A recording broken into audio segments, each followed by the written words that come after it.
Hollywood, California, the Lux Radio Theater presents Joan Bennett and Henry Fonda with May Robson in I Met My Love Again.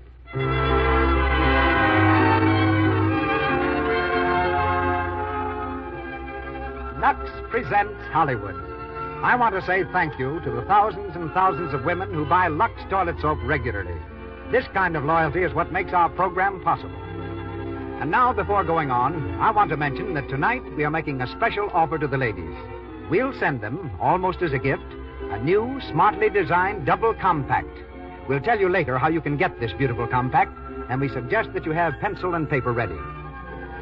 Our stars tonight are Joan Bennett, Henry Fonda, May Robson, Margaret Hamilton, and Louise Platt in I Met My Love Again. As special guest, Jimmy Starr, Hollywood's famous news columnist. Louis Silvers conducts our music. And now, here is the producer of the Lux Radio Theater. Ladies and gentlemen, Mr. Cecil B. DeMille.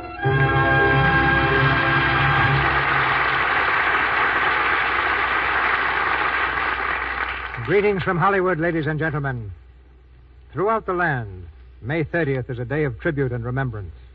We of the Lux Radio Theater join in paying our respects to the memory of those Americans, men from the North and men from the South, who from Lexington to the Argonne fought and died that this country might have the peace and progress we now gratefully enjoy. Tonight, we bring you the story of a great love which triumphed only after a loss of many years. And starring as the two who lose and find their love again are Joan Bennett and Henry Fonda. 300 years ago, while the ancestors of Joan Bennett were wandering around England and Scotland as strolling players, both my forebears and those of Henry Fonda decided to see America first. They did their wandering across the Atlantic and wound up in a town called New Amsterdam, which the newcomers of the past 274 years have been calling New York. Old Anthony DeMille, arriving from Holland, settled down to raising crops and a family in Lower Manhattan, while Henry's folks went north to a spot near Albany. The Fondas had hailed from the Republic of Genoa, and their name was taken from a valley in the Apennine Mountains. Richard Bennett gave his distinguished name to three daughters, Constance, Barbara, and Joan.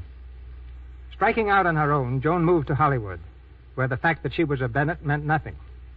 Glad to get an occasional job as an extra, Joan lingered in Hollywood until her father sent for her to fill a part in a Broadway play.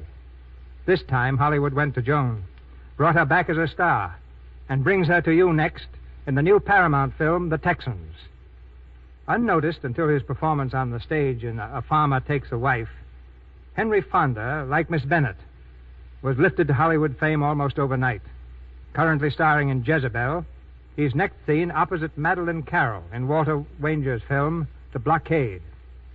Tonight, both he and Miss Bennett resumed the same roles which brought them high praise in the screen version of I Met My Love Again, also produced by Mr. Wanger. Miss Bennett plays Julie Weir. Mr. Fonda is Ives Towner. And I'm delighted to welcome back in the part of Aunt William that beloved character actress distinguished for more than 50 years on stage and screen, Miss May Robson. Margaret Hamilton plays Mrs. Towner, and Louise Platt resumes her original role as Brenda Lane. And now, the Lux Radio Theater presents Joan Bennett and Henry Fonda with May Robson in I Met My Love Again.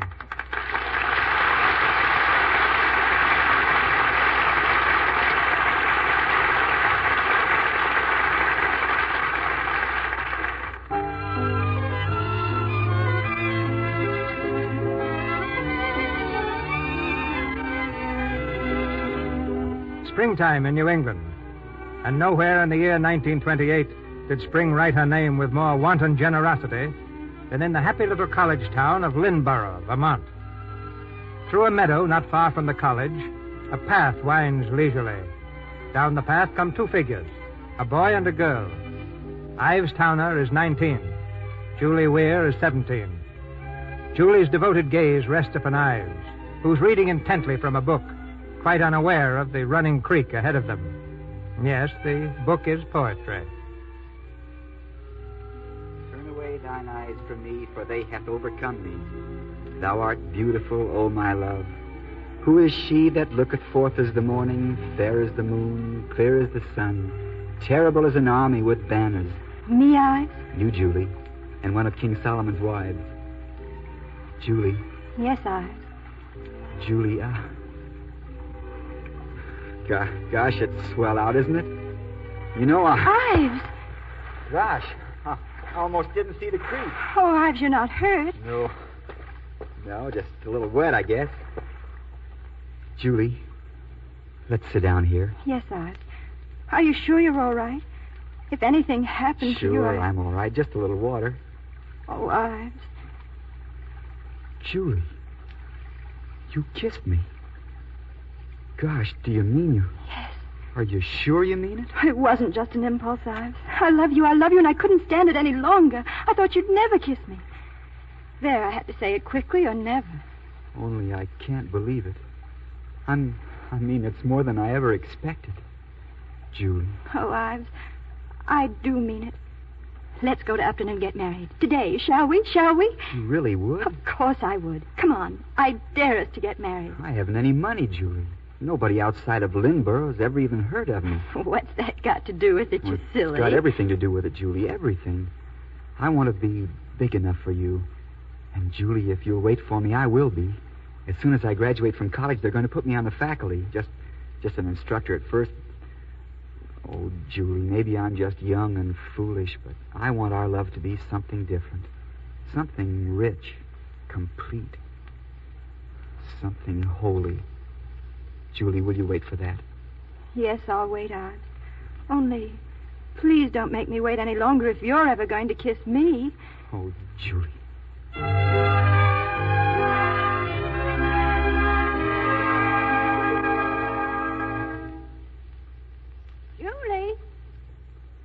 Julie, what's the matter with you? Why didn't you answer me? Oh, I'm sorry, Aunt William. I was just thinking. Julie, Carol's downstairs. Is Ives going to drive you into Upton? No. His mother wants him to stay and string some silly lights on their Christmas tree. Well, why don't you wait?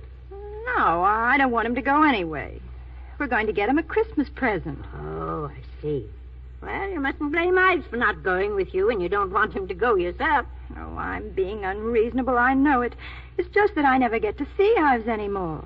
All year he's at college, and we never get a chance to be alone or have any fun or go dancing. Julie, you know, you've got to be patient. Oh, I know, Aunt William, but I'm tired of being patient. I want to... Oh, I don't know what I want. I'm being horrible, aren't I? Yes, you certainly are.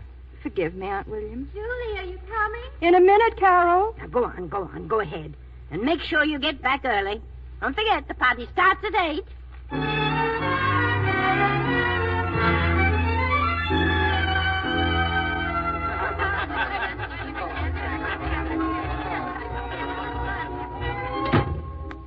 Ives, now what do you want?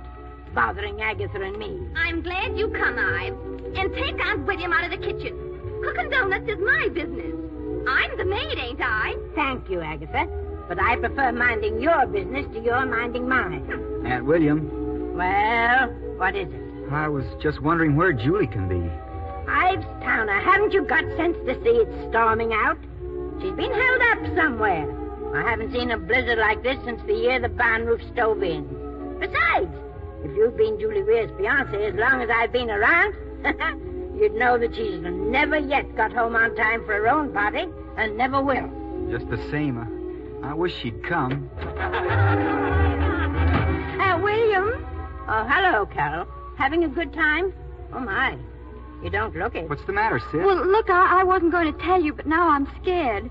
It's about Julie. Well, what about Julie? Well, Julie and I had a race this afternoon from Upton, and we hired sleighs and horses from Livermore Stables, and Julie bet me 6 pairs of silk stockings that she could beat me home.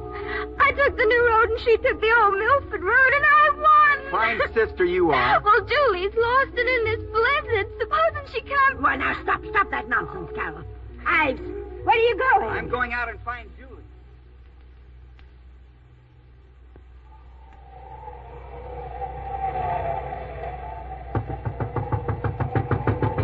Me. Please let me in. I'm afraid I'm lost. Well, come in. Thanks.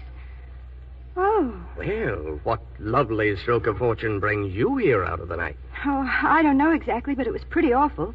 I was racing another girl home from Upton. She took one road and I took the other. I guess it was pretty silly in the storm. Sounds lovely, lovely. Now, here, let's get rid of that coat, shall we? Well, Thanks. I'll take care of your horse in just a minute. You'd like something hot to drink, wouldn't you? Mm-hmm. Coffee, tea, maybe a little brandy. By your drink, I shall know you. Tea. Okay, tea. There's one good thing about a cabin like this. Got everything handy. Say, you're not that bobbed-hair bandit I've been reading about, are you? No. Well, if you won't be afraid of me, then I won't be afraid of you. Please, I'd like to use your telephone. Who do you want to call? For my Aunt William. But I haven't a telephone. You may have to stay here for quite a while. You look scared. Please don't be. Where I come from, they call me Gentle Michael. Where's that? New York. I'm just up here to do some writing. Oh, you mean people really publish what you write? The wrong people do. You see, I've got to make a living, so I write trash to keep alive. But somewhere in that desk is what I really write. The greatest novel ever written by any American, dead or alive. Look, I'm terribly glad you came in and awfully glad to meet you. I'm Michael Shaw. I'm Julie Witt. Well, happy Christmas, Julie Witt. Don't you think all this gallantry deserves something a little fancy? Like well, I've got a little... Tea? Yes, tea. Lemon? Please. Sit right where you are. This is my party. Oh. What's the matter? Oh, dear. Julie. I'm supposed to be giving a party, too, right now at home. Gee, I wonder what they're saying about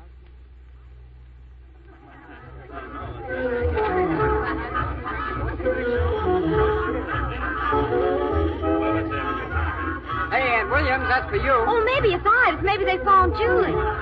If you'll turn off that awful music, Hubert, I'll find out. Hello? Yes, Ives? Well, where are you now? No. Nobody's seen her. Yes, and it's nearly 11. No. No, I won't. I won't worry. Goodbye, Ives. Aunt William? No. No, they haven't found her yet. Ives is going to call me at 12. You know, I think you'd all better go home now. Oh, gosh, Aunt William, what'll Mother... Oh, your mother will have a million fits about Ives as usual. Well, tell her I'll call her just as soon as I hear from her. You know, Julie, almost every night in New York there's a new play opening. And parties by the publishers. Oh, it's lovely. But when do you write? That's it. That's why I came here to Vermont. You know, it's lovely fun talking with you, Julie. You're like a lovely new sheet of paper to write on. Not plain white paper or yellow, but something enchanting and new and inviting. Like Lake Geneva in the evening at 7 o'clock. Michael, what time is it? What difference does it make? Julie, you can't go. Look, it hasn't let up a bit. Why, you may be here for months. You think I'm crazy, don't you? I know you are. You're lovely. You use that word an awful lot. You think that means I'm delicate? Well, I'm not. I've been in jail. What? Mm-hmm. In Paris. Somebody gave a party. Parties were always my downfall anyhow. That's why I like them so much. Well, parties will be my downfall, too, if they ever find out about this one. I'm going back to Paris soon. Have you ever been there? No. But it's my idea of heaven. I wish I were in Paris this minute. Mind if I was alone? I don't know. Tell me about you. In love with someone? Yes, engaged. What's the lucky gent's name? Ives Towner. He's an instructor at the college. Never heard of him. Do you know about love? What do you mean? That love is a lovely phony unless you know what it's all about. How do you know you're in love? How do you know anything? Maybe I don't. Listen, Julie. This is one night in 20,000 nights. Don't you feel that? Talk to me. Tell me things you've never told anyone else. Not even yourself. Go on, Julie. Tell me what you dream about, and I'll tell you what you've missed. No, you don't have to. I know. You don't know a thing about me. You silly kid. You're like all the rest. You like to talk of adventure and all the good, brave things of life. But you're scared to death of them. I'm not afraid. You take a cocktail now and then. You kiss your professor goodnight. You read the new books. But down in your heart, you're still a dusty Victorian. Afraid of today, of 1928. Afraid to be alive. I am alive. Listen, Julie. Shut your eyes. Why? Because I'm going to kiss you. No. Shut your eyes. You won't be so afraid. I don't want to shut my eyes.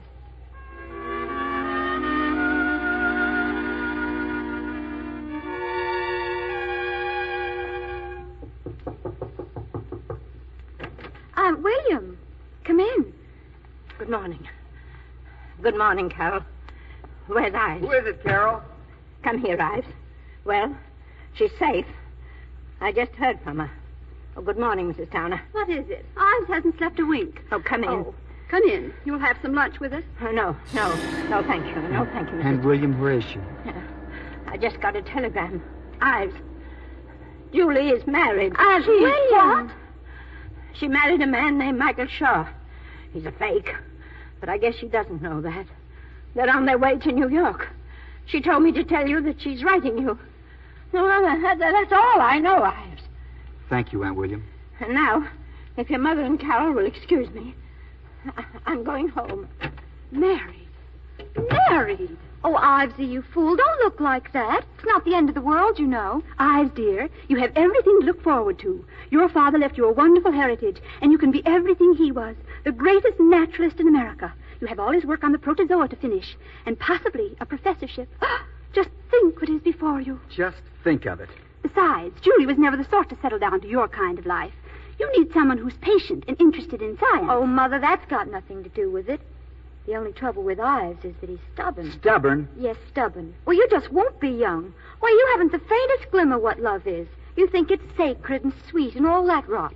But you're the only person left who does. I'm going out. Ives, your coat, your galoshes, Ives. Don't worry, Mother. I'll be back. I always come back, don't I? Maybe that's what's wrong with me. Ives, you catch your We were going to work this afternoon on those specimen drawings, weren't we?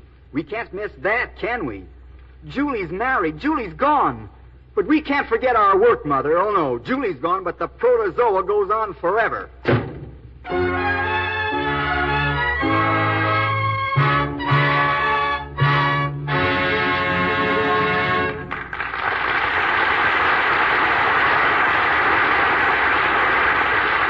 Joan Bennett and Henry Fonda will return in a moment for Act 2 of I Met My Love Again.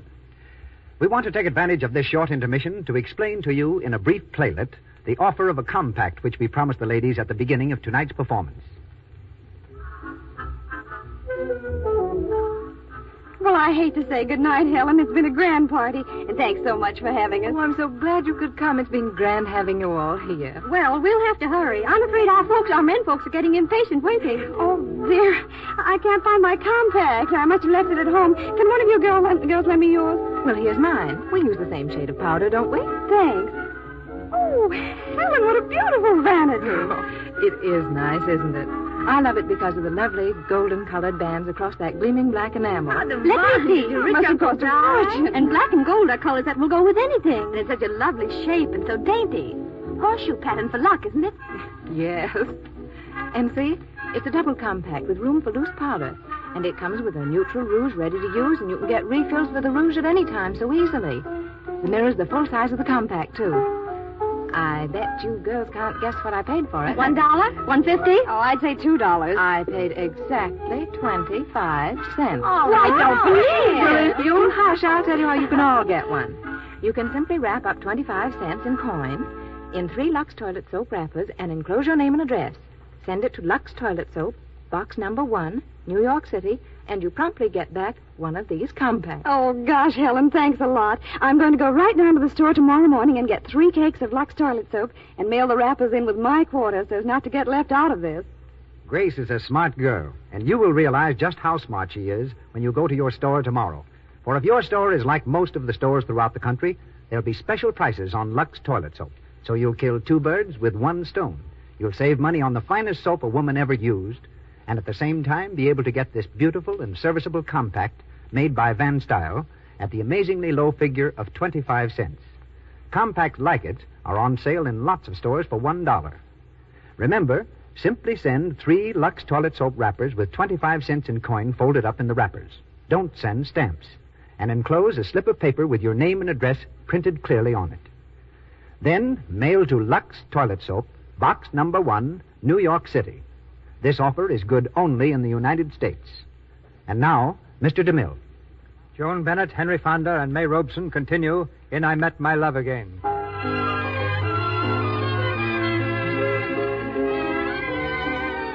Two years have passed since Julie Weir married Michael Shaw and went with him to Paris.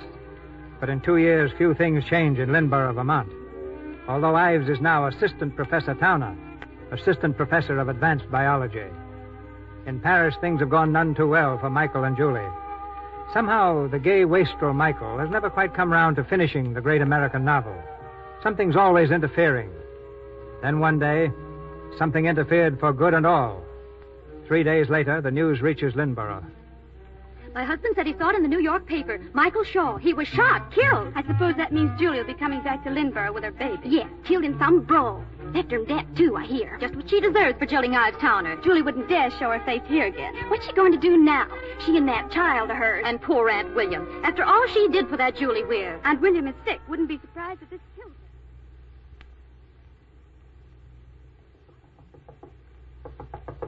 Oh, come in. Oh, hello, Ives. Hello, Aunt William. How are you feeling? Oh, I'm feeling fine. I wouldn't be in bed but for that old fool, Dr. Monroe. Sit down. Sit down, Ives. Aunt William, what's she going to do? I don't know, Ives. Did you send a cable? No, it's too slow. I telephoned. She won't come back. The only thing that's coming back is the money I sent her. She said she'd found a job. Designing dresses. I see. And the little girl? Joan? Oh, yes, she's getting a nurse to look after her. Oh, Ives, why must she be so stubborn? I guess she's got too much of me in her. That's why I know she'll come back someday.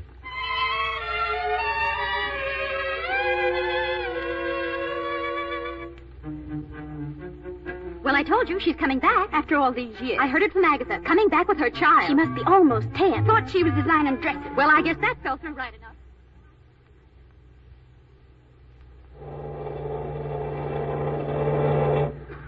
Mommy, is that Lynborough way over there? No, darling, that's only fog. We won't see Lynborough for nearly a whole week yet. Mommy, did Daddy come from Lynborough? No, darling. But Dad was the most wonderful man in the world, wasn't he? Yes, darling. Dad was the bravest man in the world, wasn't he? Yes, darling. Mommy, will Aunt William like me? Oh, I'm sure she will. She's the finest lady in the whole world. No, Mommy, you are. Mommy, what's it like in Lynborough, Vermont? It's very quiet and peaceful. Not at all like Paris, darling. There are trees and green grass and cows and little clean white houses. And there's a college in Lynborough where people study. They teach all kinds of things there. They teach history and literature and languages and biology. Mommy, what's biology? Biology, darling? Biology is a science. It's the science. Biology is the science of life or living organisms, a branch of which is polymorphism. Is there anyone in this class who remembers that word? No? Well, polymorphism is a term designating the existence of several forms of individuals in a species. Excuse me, Professor Tolman. Yes, Miss Lane. How do you spell polymorph? If you look in your notebook in just 5 seconds, your neighbor, Mr. Budge Williams, will have written it down for you. Won't you, Mr. Williams? We all know Mr. Williams, that superb quarterback.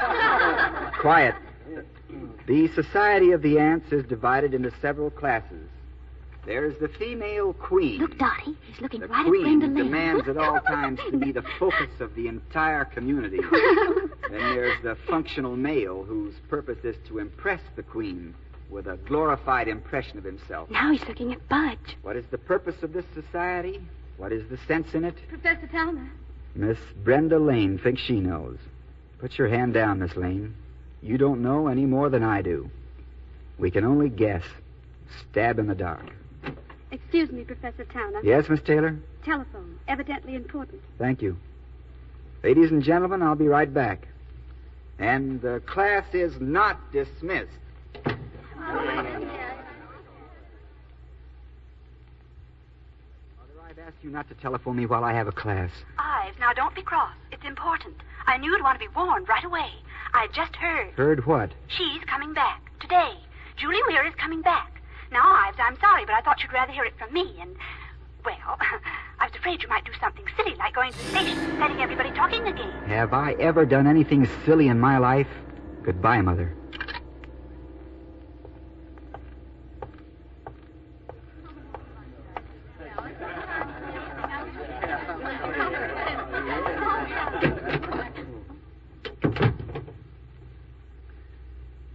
Now, where were we? You were stabbing in the dark, Professor Towner. Yes. Stabbing in the dark.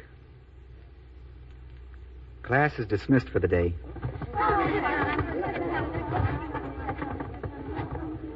Professor Towner. Well? I thought if you're going home, I could drive you. Thanks. I have my car. Besides, I'm driving over toward the station. Oh. Professor Towner, I know how annoyed you must be with this class, including myself. But you shouldn't have to be in a position where you could be annoyed. What in the world are you talking about, young woman? Well, you know my father. He's ridiculously rich, but he's a nice man anyway. Is he? Well, the point is, you mustn't think me impudent, but, well, you see, he knows what a splendid reputation you have as a scientist. Miss Lane, there's a train coming in, and I... Yes, but I think he'd like to make it easier for you to do your scientific work without wasting your time on a lot of kids. Why should he do that? Because I'd like it. You would? Why? Ooh, it's a long story, Professor Towner. It can't be that long.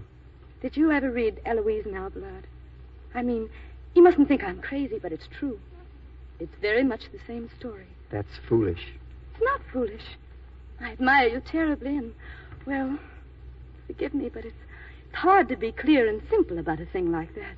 Thing like what? If you're still talking about your father and me, please accept my thanks for your offer, but I don't need it. Furthermore, I'm not Abelard, and you're not Eloise. Miss Lane, I'm a very bad audience for your play acting. Miss Lane. You deserve that. I hope I didn't keep you from your train. No. And thank you, Miss Lane. I've changed my mind. I'm not going that way after all.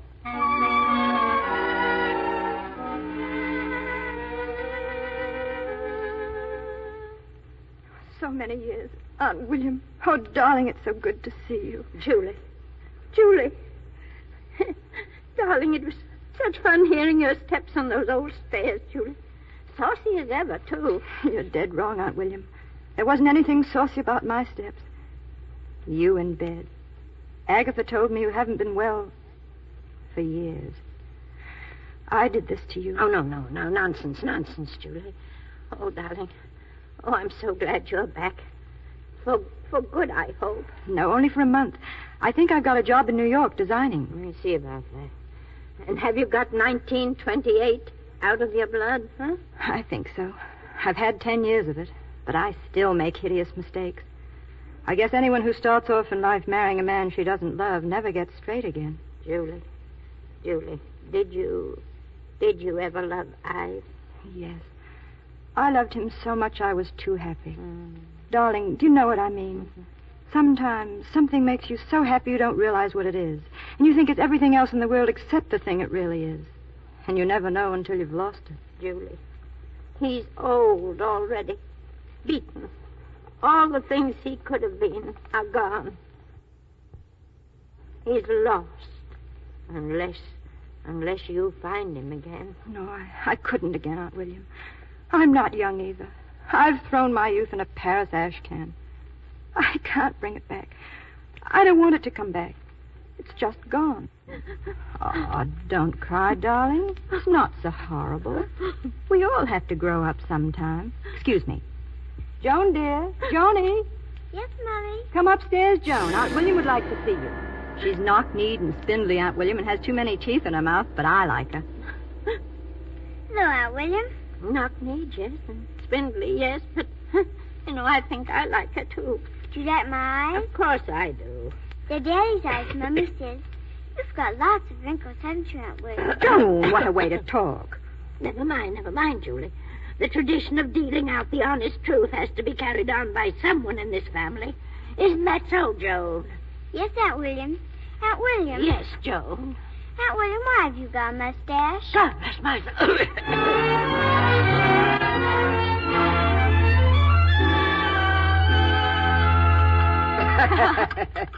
Oh, Mother, isn't Hubert the silliest thing? Well, what else could I tell the guy? Boy, he shut up like a clam. Was I right, Ives, or was I right?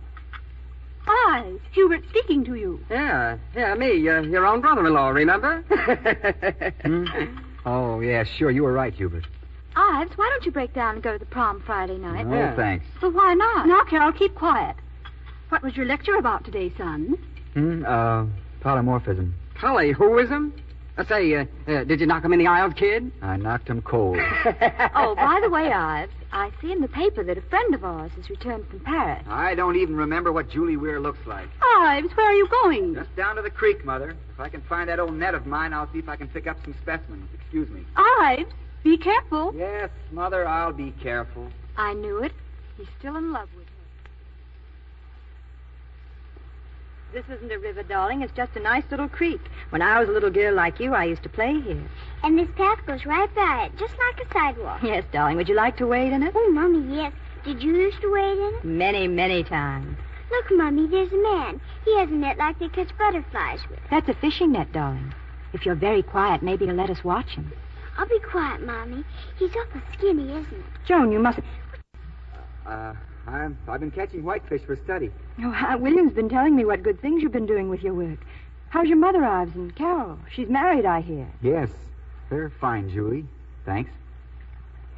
Ives, this is Joan. How do you do, Miss Shaw? How do you do? Well, goodbye, Julie. Ives, Yes? this isn't nice of us. I know, Julie, but what do you want us to do? Nothing. Just be a little civilized? Would that be asking too much? I don't know, Julie. Oh, come now, Ives. After all, we must have liked something about each other once. There must be plenty of things for us to talk and laugh about. Yes, plenty of things. Ives, you look like a statue. What are you staring at? Oh, all the things a statue stares at. Windy, cold streets. Strangers walking by. Julie, what's the use of our talking? It's no good. Goodbye, Julie. Goodbye, Ives. Mommy, I don't like him. Who is he, Mommy? Oh, just someone I used to know.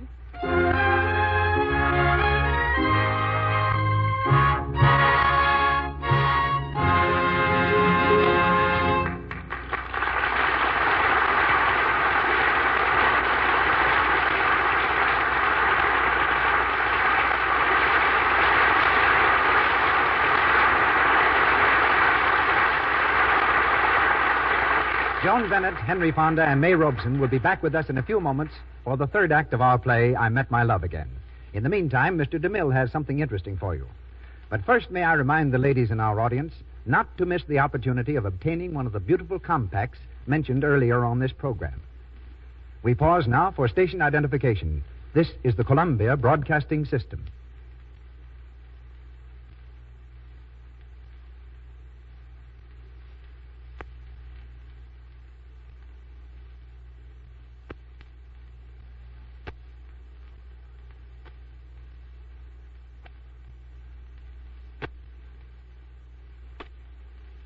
Before beginning the third act of I Met My Love Again, starring Joan Bennett and Henry Fonda with May Robson, we bring you another personality from backstage Hollywood as we place this brief intermission in the capable hands of Jimmy Starr. Jimmy's ability to streamline the English language and his keen sense of news rank him among the most widely read of Hollywood observers. His column of screen gossip in the Los Angeles Herald-Express appears in newspapers throughout the country. And now, Mr. Starr, come on and twinkle. Okay. I'm going to turn the wheels and reels of Hollywood into reverse and go through an imaginary photograph album of yesterday in Hollywood. Who were the stars on this 30th day of May 5 years ago, 10 years ago, 15 years ago? What were they doing? Those are your questions, Jimmy. You answer them. 5 years ago, May 30th, Clara Bow promised to stage a movie comeback, but never got around to it. Katharine Hepburn was doing a garbo by hiding out from newspaper reporters. Ginger Rogers had a small part in Gold Diggers of 1933. Marie Dressler and Wally Beery were filming Tugboat Annie. 10 years ago, May 30th, Eddie Lowe had just made a hit in Dressed to Kill, the first of the gangster movies. Thomas Meehan was starring in The Racket. And the pet bear of Dolores Del Rio, which she used to take for a stroll down Hollywood Boulevard, got a jail sentence for taking a nip at her butler's leg. 15 years ago, May 30th, Jack Pickford and his bride, Marilyn Miller, were visiting his sister Mary. Charlie Chaplin was directing Edna Purviance and The Woman from Paris. Lon Chaney had just finished The Hunchback of Notre Dame. Strongheart, the first dog star, was filming The Phantom Pack. And Mabel Normand was starring in The Extra Girl for Max Sennett. But marriages, mergers, and time have changed the Hollywood picture, Jimmy. Yes, the former Billy Dove lives in town, goes shopping on the boulevard in slacks, and gets a big thrill when the fans recognize her. Viola Dana is married to the famous long drive golfer, Jimmy Thompson. And Vilma Banky is Mrs. Rod LaRock. Colleen Moore is also married, while her one-time leading man, Charles Ray, devotes his time to writing novels and short stories. And you know, Mr. DeMille, there's one Hollywood star to whom the years bring only greater fame, and that's your product, Lux Toilet Soap. Lux Soap has been making this town happier and prettier for many years. And you say 9 out of 10 stars use it. Well, I'm still trying to find the one who doesn't. Hardly a day goes by when I don't encounter Lux Soap, either at the studios, the dressing rooms, or in the stars' homes. Judging from what they say about it, Lux is going to enjoy its great popularity just as long as stars want fine complexions. And that's going to be always. Thank you for that observation, Jimmy. Now, what's the latest gossip along Hollywood Boulevard? Well, here we go. 2 items, each with 4 feet on the ground. Bow wow scoop. Joan Crawford is now building a 3-room doghouse. Jumbo, her 230-pound Great Dane pooch, is to have this extra-large residence because the servants were going to turn in their notices. It seems that Jumbo used to sleep on the back porch, but his snoring kept the servants awake. Jumbo now is the only dog in Hollywood with a soundproof house. Bow wow scoop number 2. Herbert Marshall has just escaped losing the sight of his right eye. Romping with a friend's dog on his front lawn, the chow snapped at him, removing a portion of the star's right cheek. If upon examination the dog shows signs of rabies, Marshall will immediately take the famed Pasteur treatment. And speaking of treatment, I think it's about time I took a powder. Thank you, Mr. DeMille. Thanks for the stardust, Jimmy. Our curtain rises on the 3rd act of I Met My Love Again, starring Joan Bennett and Henry Fonda with May Robson.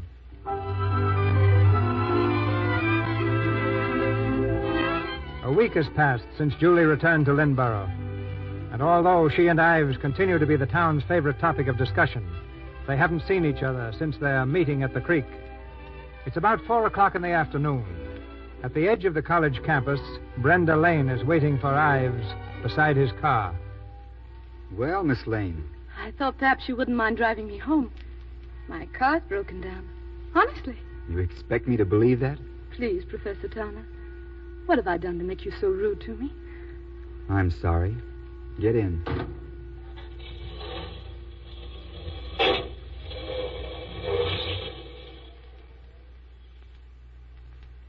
I'm sorry about what I did, slapping your face the other day. But however it sounds to you, I mean it. I love you. I think you're a nice girl, Miss Lane, but you dramatize. You build up a lot of colorful lies in your own mind and then try to sell them to me as art. They're too young, too silly, too incredible. Now, suppose I turn around and take you right back to your car. I'm sure you'll suddenly find it in perfect running condition. Ives, please listen to me, just this once. Okay. It happened a year ago. I saw you coming across the campus, and I thought you were a student then. You looked so young. I was in the library. I know, in the library reading about Eloise and Abelard. About the young love of a girl for a sourpuss professor, weren't you? Yes, I was. But you see, when I saw you walking then, a wonderful thing came to me. I knew that something new and rich was happening to me. Something almost holy. Wait a minute. Something what? You mustn't laugh at me. Something almost holy. Holy. That's word for word out of my mouth 10 years ago. I'm not insulting you now, Brenda. I'm insulting myself. One laugh for every one of those last 10 years. Look, Brenda, you must never make yourself unhappy over me. 10 years from now, you'll laugh, too, when you remember riding in my car. If I'd only managed to laugh 10 years ago. Come on, snap out of it. Forget your sad young love and be happy now. 'Cause that's what I'm going to do. All right, but... But what? Kiss me, Ives. Sure, why not? Someday you'll love me, Ives. No, I'll never be in love with you. I'm not in love with anyone and never will be. You're very pretty, aren't you? And you don't mind that I'll never love you, do you? I don't know. I think I do mind, but... Kiss me again, Ives. And I won't say anything more about it. Now.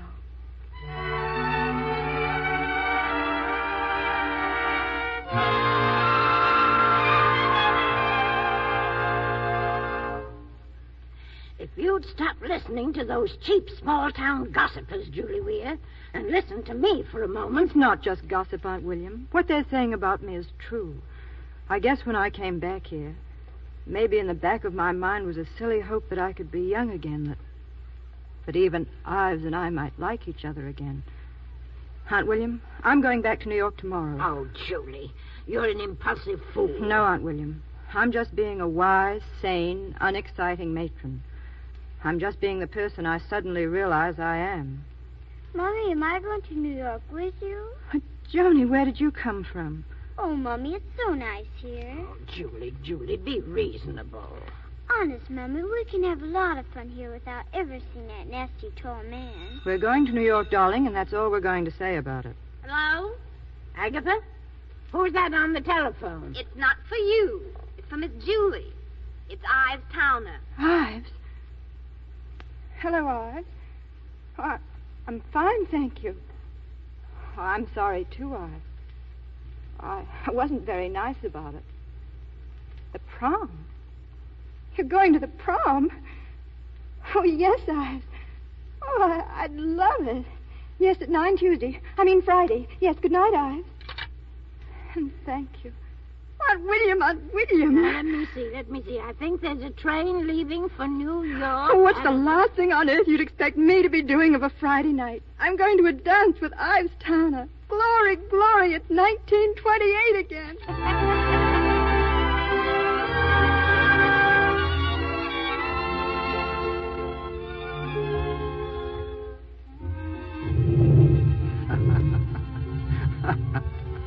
Well, Julie, here we are. Yes, Ives. Sort of remarkable. It's going to rain tonight. Hadn't we better get into the dance? It's so funny. Won't you let me in on it? Of course. You asked me the other day to be civilized, didn't you? Well, Julie, I just learned to be, and I'm sort of proud of it. Ives, did you ask me out to show me you could be civilized? I've just found my sense of humor. You don't mind? No, I don't mind. Come on, let's dance. Swell. Remember the time I made a fool of myself at school when old Marshall found that poem I wrote you? Gosh, I can still hear him reading it to the class. My only love, your music down the midnight street. Yes. Oh, Julie, I was such a dope. No wonder you left me. No wonder you fell in love with Michael Shaw. Ives. Oh, I don't want to dance. Let's get out of here. I mean, on the porch. Sure. Besides, there's the punch bowl over there by the door. Want some? No, thanks.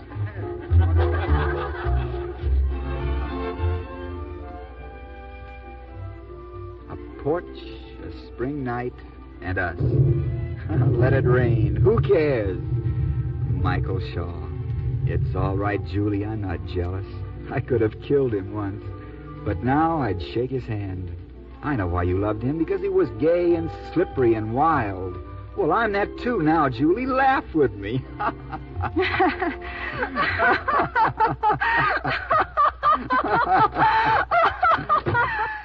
Please, Ives, there's someone. Hello, Ives. Oh, hello. I came here looking for you. Very considerate, Brenda. Allow me. Mrs. Shaw, one of my cleverest students, Miss Lane. Mrs. Shaw. I came here looking for you, too, Mrs. Shaw. I thought you might like a glass of punch. Brenda, you crazy little fool. Julie! Where are you going, Julie? Julie, stop running, Julie! Well, what are you standing here for? Why don't you run after her? Thank you, Brenda. I will. I've run after her for 10 years. It's no time to stop. Julie. Oh, let me alone, Ives, please. Is that rain on your face or tears? Oh, Julie, I'm sorry, Julie. Oh, it's your laugh, Ives. I can't stand your laughing. It's such an easy way out, Julie. Oh, I know I'm different from what you thought I'd be, but I'm still Julie Weir. And I guess I'm still Ives Towner, but what good is that going to do us? None. I still love you. Julie, darling.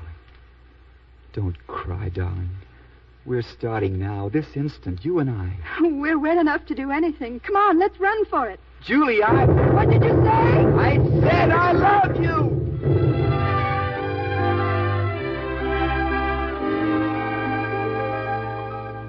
Aunt William, it's us. We're engaged. We're going to be married. We're engaged to be married tonight. Miss Julie, you're dripping water all over Aunt William's counterpane. Be quiet. It's lovely water. Well, now I can get out of bed. William, don't you dare. You get out of my way. We're driving to Upton now, as soon as I change. Mommy, I woke up. Oh, Joan, darling, we're not going to New York. Mommy, don't. Don't what, darling? Man, that dreadful tall man here. Joan, why, you hardly know Mr. Towner. What have you got against him, darling, except that he's tall? I see what she means. Joan, dear, from now on, every time you see me, I'll squat like this. Don't you dare talk nice to me. I hate you. Joan, are you aware what a nasty little terror you're being? You get that little stubborn morsel of humanity over here to me. I want to talk to her. Joni, what's the matter with you? My dad was a brave, lovely man, not a tall, skinny thing like that. My father could look at a step out of you. I'll take care of her. Come along, Joni, dear. I still love my dad. I hate you. Probably the neighbors complaining. I'll go down. Stay here, Agatha. I'll answer it. All right, I'm coming. Well, hello, Mother. Hello, Carol. Hubert, what's the matter? I've heard all about it, every detail. How dare you insult that nice, scholarly girl, Brenda Lane? Who said I insulted her? She did. She came right to me. I never saw anyone so stricken in my life. And then to come back to her, after all these years, like a weak little puppy. Oh, she's here, too. This happens to be her house, Mother. Come here, Julie. Good evening. Carol, maybe you can tell me why Mother's here. Well, It's you, Julie Weir. You nearly ruined his life once. You'll not do it again. And you, Hubert, what do you feel about it? Well, I sort of feel that it's none of my affair. That's white of you, Hubert. Mighty white. But, I can't help but feeling that if it means so much to Mother Towner, and, you'd be surprised how it even affects my tile business. Of course. Julie and I are going to be married tonight. Ready, darling? Ready to be married or ready to be hanged? I couldn't tell by your tone. I'm sorry, darling, but let's go. I thought we were all here. I guess I was wrong. Well, who's next? Professor Towner, Come in, Budge. You know everyone. I've something important to tell you. Maybe we should be alone. Oh, no, Budge. Everybody must know my business. Tell it here. It's about Brenda. I took her home after she saw your mother. Professor Towner, that poor girl tried to hang herself on account of you. Budge. She's all right, though. Yes, for the moment. I drove her here. She's waiting outside. She'll be all right for a moment more, won't she? Yes, I think so. I don't believe it. I don't believe she tried to kill herself. She knows I never loved her. She's known it all along. I didn't love Michael Shaw either. But look what he did to my life. And yours. I'd like to see you alone. Maybe we'd better go, Mother. Oh, there's no need of that. We can go in the other room. Julie. The thunder and lightning's over now. I suppose the sky's like it is most of the time. Oh, don't you see, Ives? It was only the excitement of lightning that could make us think we could do it. We can't go back, Ives. Go away. Go away quickly. I won't go. I won't give you up. You were willing to marry me until this happened. We can't quit now, Julie. No, Ives. It would be the same sort of selfish thing I've done all my life. At least we've had tonight. There aren't many people in this world who could have had tonight, my darling. Julie, be selfish once with me. But, Ives, don't you see? Goodbye, Ives. Say, where you going, Julie? Don't let her. She's getting in my car. Brenda's in there. What do you mean? Get out of this car. What are you trying to do? Shut up. Hi. Bart! Julie, come back. You can't get away with this. See, Ives is coming after me. I'm glad you have such a nice, fast car, Brenda. Now, for the first time tonight, I'm the one who's going to do the talking. Do you love Ives Towner? Of course I love him. I love him with all my heart and soul. He and I were going to be married tonight. It was very important to us. Do you think you had the right to prevent it? I don't know anything about rights. I only know I can't live without him. Are you sure? I never was sure of anything. I can't live without him. Well, neither can I. What are you going to do? What did you mean?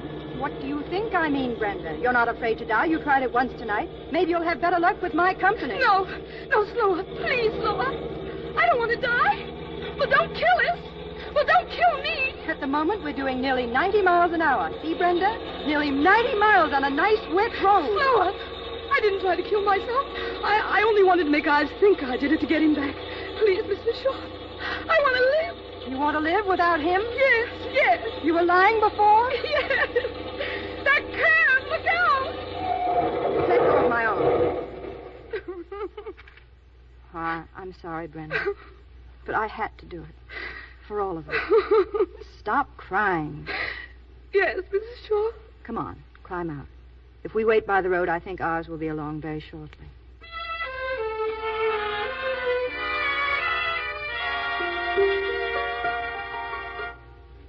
5 o'clock, Aunt William. Is it? In the morning. Ain't you going to bed at all? Oh, don't worry about me, Agatha. Where's Miss Julie? She ain't in her room. Oh, and don't worry about her either. Oh, go to bed, Agatha. That's where I was till Joan woke me. Seems she's changed her mind about liking Ives Towner. Yes, we had a long talk, Joan and I. Guess you could talk a body into most anything. I'm always willing to try. Oh, go to bed, Agatha. Can I get you a cup of tea or something? No. I think I'll sit here and watch the sun come up. Watch the sun come up? Well, that ain't silly.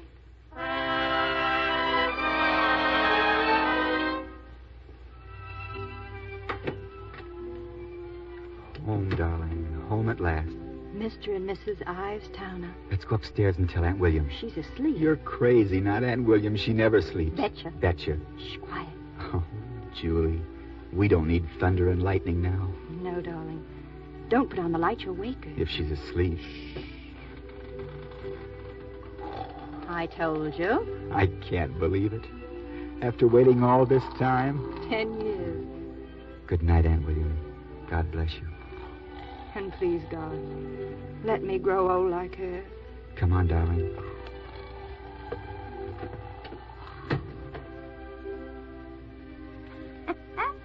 Well, the sun's going to look mighty good coming up this morning.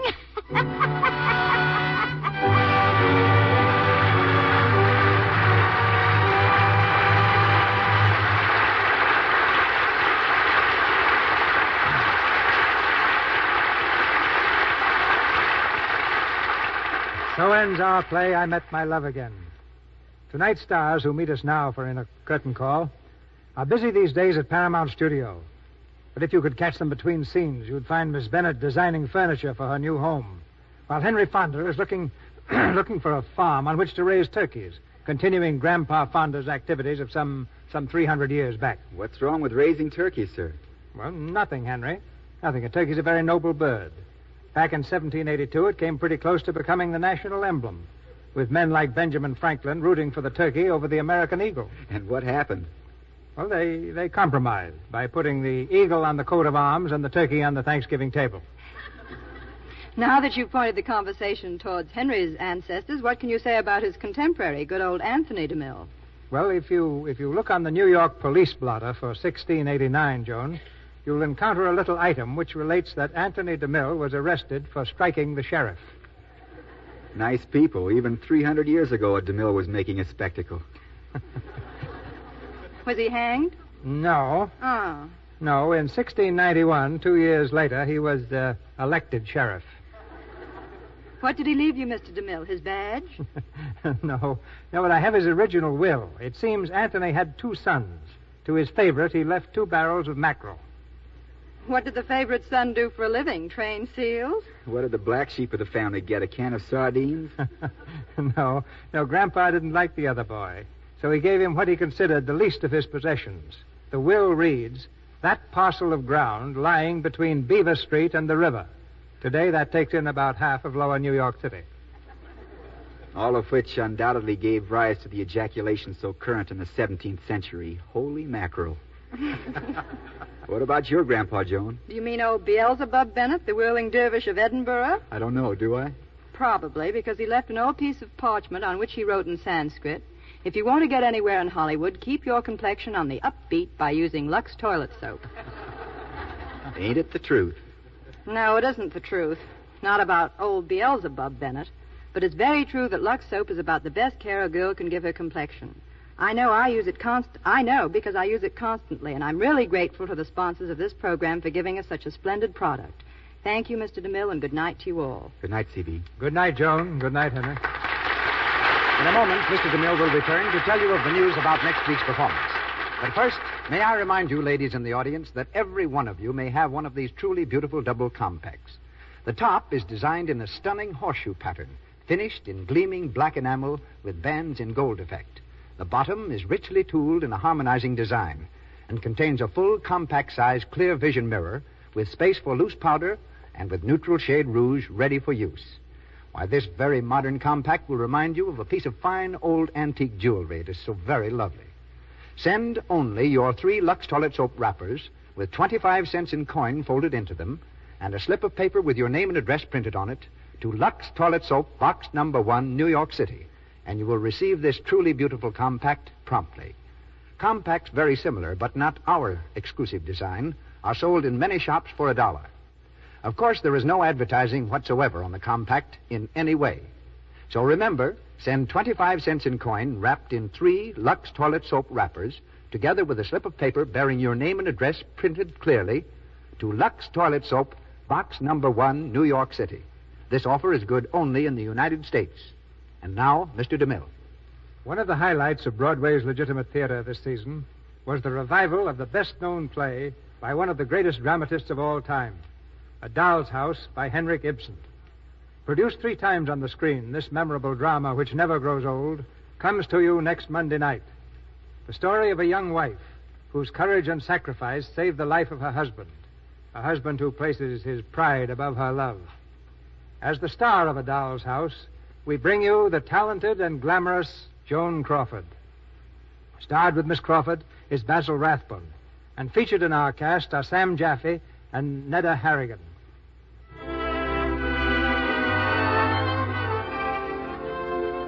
Our sponsors, the makers of Lux Toilet Soap, join me in inviting you to be with us again next Monday night when the Lux Radio Theater presents Joan Crawford and Basil Rathbone in A Doll's House with Sam Jaffe and Nedda Harrigan. This is Cecil B. DeMille saying good night to you from Hollywood. Henry Fonda stars soon in the Paramount film Spawn of the North. May Robson is in the new Warner Brothers film Sister Act. Louise Platt appeared through courtesy of Walter Wanger and will also be seen in Spawn of the North. Margaret Hamilton's new RKO film is Mother Carey's Chickens. Louis Silvers is from 20th Century Fox Studios, where he was in charge of music for Josette. Soft lights and sweet music heard during tonight's performance was from Face the Music. This is the Columbia Broadcasting System.